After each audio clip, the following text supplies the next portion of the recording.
Hi Femme Founders, my name is Gia. Thank you so much for watching. Here are 10 ways to stay positive during surgery recovery, and stay till the very end to get every single detail.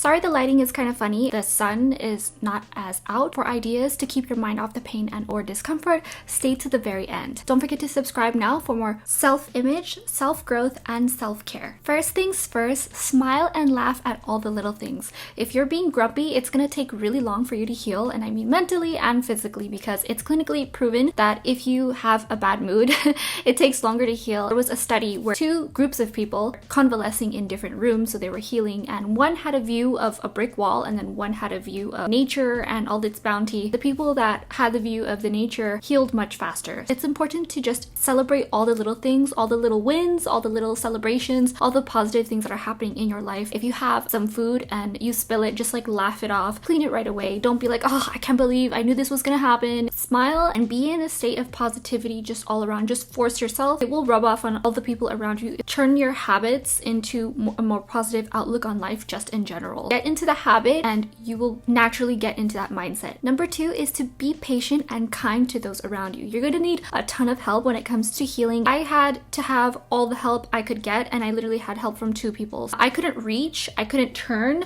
I couldn't get up, I couldn't even stand at one point. So it was really difficult to navigate everything. I couldn't sit for 4 weeks. Be grateful to them, tell them thank you, be kind to them, and be patient, even if they're not doing things the way that you typically would do them. If you're a very controlling person, like I'm a very type A, it has to be my way, it has to be like this. I found myself not having the energy to scream at people, so I guess that kind of helped.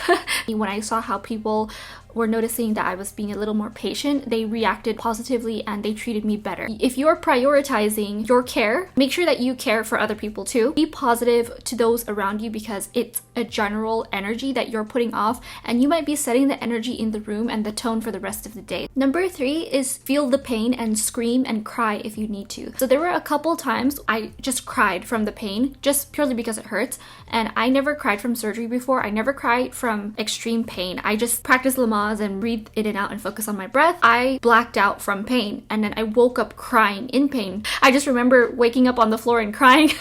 It's scientifically proven, if you hurt yourself, if you like stub your toe and you scream, if you exclaim something, it actually helps to relieve the pain. And I noticed this because I was feeling this pain and I just went like this, let out an audible sigh. The pain immediately disappeared. Other times where I hold my breath and I'm just the pain is more noticeable and it's longer and I'm focusing on it more. Verbalize your situation. Number 4 is to actually get some rest, and I mean take a rest. Lay in your bed if you need to, and lie in bed all day. Sleep, take a nap all day. Make sure your body rests, because when your body is sleeping, all the voluntary actions from your brain don't need to work. You actually use more energy fighting off whatever you need to fight off, fighting potential bacteria that could lead to infection. It's recharging and it focuses on the things like healing at a higher rate. That's why babies sleep so much, because they're growing and their body needs all the energy it can get. And I know a lot of people who, after 1 or 2 weeks of surgery, they go back to work, even if it's like sitting in an office. I know what doctors say that is okay, but it's because a lot of people don't have a lot of options.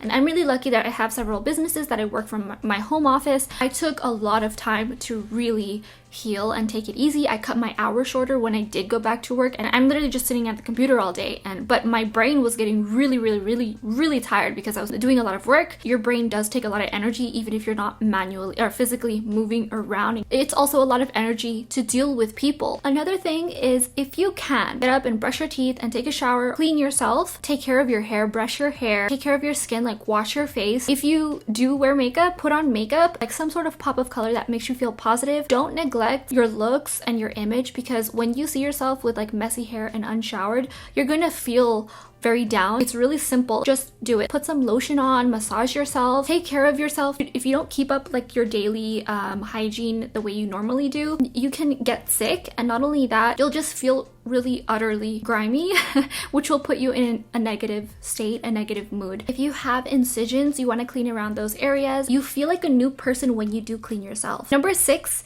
is to take time ingesting content. So you don't want to be creating all the time. You want to be the one who is just taking in the world. Turn on the movies, turn on the audiobooks, or read a book. I prefer an audiobook because I couldn't focus when I was on so much medication. So my eyes were seeing triple sometimes, and I just had to sleep, and I would get migraines for like 4 hours straight. It was horrible. I was watching YouTube videos, I was listening to audiobooks, I was listening to podcasts, I was just flipping through magazines, not even reading the articles, just looking at the beautiful pictures, and going outside or looking out the window is ingesting content. And we have a hummingbird feeder, so the hummingbirds would fly and I would just watch the hummingbirds. I love just looking at nature, and I'm lucky to have an incredible view. Like, don't write an essay or or work on a project. Number 7 is to eat well. When you eat well, if you're hypoglycemic, you are obviously going to be in a better mood, and your body is using all the proteins and it's recreating all the proteins when it comes to surgery. I was specifically suggested to eat 100 grams of protein a day. I did exactly this. So in case you don't have an idea of what that is,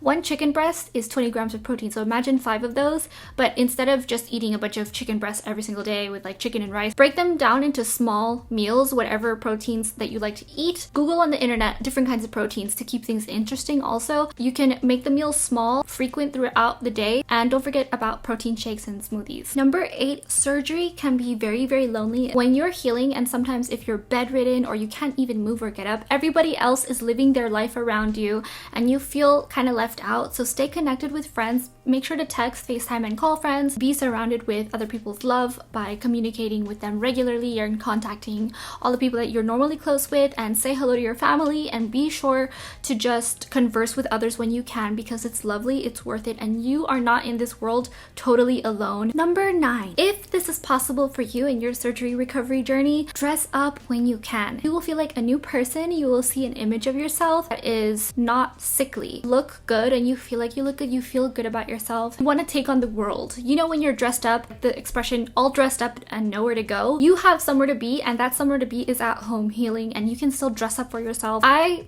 was like one of the only few people during the uncertain times. I was still shopping and dressing up at home.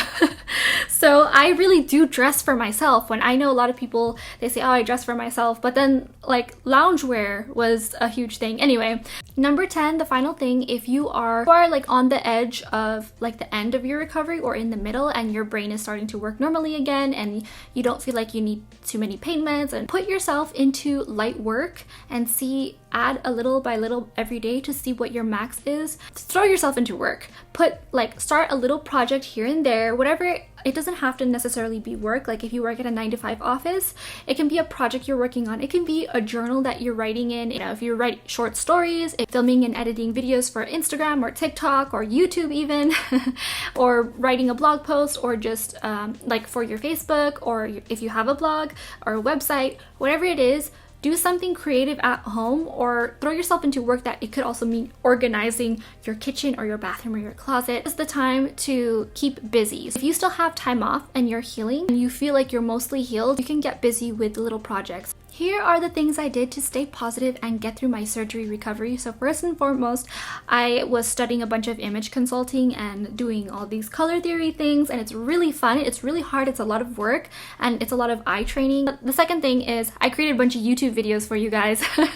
And the thing was, I managed to get my video in the top 4 every time, where sometimes my video would be ranked as number 1 on YouTube when you search for certain keywords, or multiple keywords even, and I was really happy I did that. I also created a lot of Instagram reels. I did a lot of online shopping to prepare myself for my Galapagos trip that's coming up in January, and I did beauty shopping. Here, I'll link here to my latest beauty haul, but I did a lot of beauty shopping because I needed to shower desperately, and I needed to feel good about myself when it came to mixing up my routine. And I also did a lot of clothing shopping because my body is new. I have a new surgery, and that's linked up here. I took care of my finances, what I want to do to invest in the future some more, and the ways I wanted to grow and be more abundant. And I also redecorated my office. As you can see, there's a lot more pink. I have this pale pink color. It's like totally my branding. I'm obsessed with it. If you see my website, if you see my YouTube, if you see my Instagram, I have a lot of this color, and I have a lot of it in clothing. I have a lot of it in hats, and a lot of my interior decor. I also practice balisong, so it's this butterfly knife, and I collected them. I collect knives just in general, but I love playing with these because they're just some people have fidget spinners. I had a balisong. I love butterfly knives. You're supposed to do two. I used to be able to do two just like a little bit. Now I can only just do the right hand. And I was learning a bunch of new tricks and it actually made me in a much better mood. Another thing I did was I planned a bunch of fall things to do with my family. Swing dancing, ice skating, horseback riding, taking a bunch of classes together, whether it's like a cooking class or a pottery class. I just wanted to do a bunch of exciting things with my family where we could have new experiences together, and I was planning all of these. I'm really excited to go to the aquarium. I was also planning a trip to the Galapagos and Canada and the United Kingdom, where my husband's family is from. My husband's from England. I listened to 24 audiobooks, podcasts, all kinds of beauty podcasts and political podcasts and finance podcasts and investing in real estate podcasts. YouTube mindset ladies were my favorite. So like I have a bunch of YouTube creators that I love that I always go to. I created mood boards for my upcoming goals for a few of my businesses. I planned Christmas gifts for my families. Made tons of restaurant reservations for the future. So I have an open table account. Every week I go out to 2 different restaurants and I create reservations ahead of time so that